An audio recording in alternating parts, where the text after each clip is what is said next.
কিরে, কোন আক্কেলে সব সম্পত্তি তুই লিখে নিছিস? তোর একটা ছোট ভাই আছে, তোর হুঁশ নাই?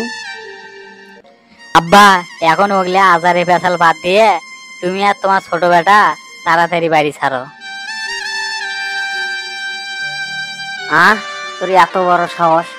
তুই আমারই বাড়ির থেকে হামাকি করছু বাড়ি ছাড়বেন?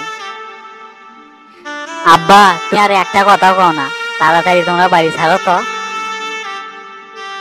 ঠিক আছে, আমি চলে যাচ্ছি, কোনো সমস্যা নাই। তুই ভালো করে শোন, সব সম্পত্তি জালিয়াতি করে রেখে নিছু, এগুলো একটাও থাকবে না। তুই কি জানিস জালিয়াতির কি পরিণাম ভয়ানক? তোকে একদিন ভিক্ষা করে খাওয়ান একদিন। হ, তুমি যাও, সেটা আমি দেখবো হেনে। চালু করে বাড়ি থেকে বাড়াও। বড় ভাই, তুমি যে আমার বাড়িতে বাই করে দিচ্ছ, আমরা কোনটা যাওয়া থাকবো? আমরা তো কামাইও করবে পাইনে। তুমি আমাকে যখন যা কইছো আমি তাই শুনছি। তোমার উপর আমার বিশ্বাস আছিল যে মানুষ যে যাই কোক, আমার ভাই অঙ্কা নয়। তুই কোনটা থাকবো সেটা কি আমি জানি? তুই এখনই বাড়ি থেকে বাড়া।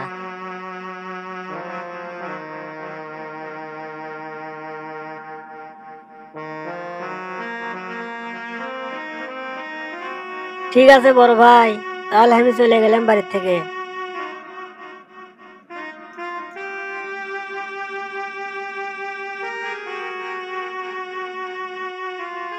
বাড়িতে কেউ আছেন ভাই?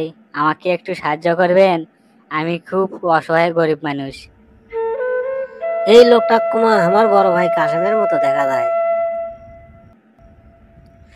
তো তোমার কি হয়েছে ভাই? তুমি কি সাহায্য নিবে যাচ্ছ? তুমি কেরা ভাই? তুমি কেন আমাকে ভাই ভাই করে রাখতেছ?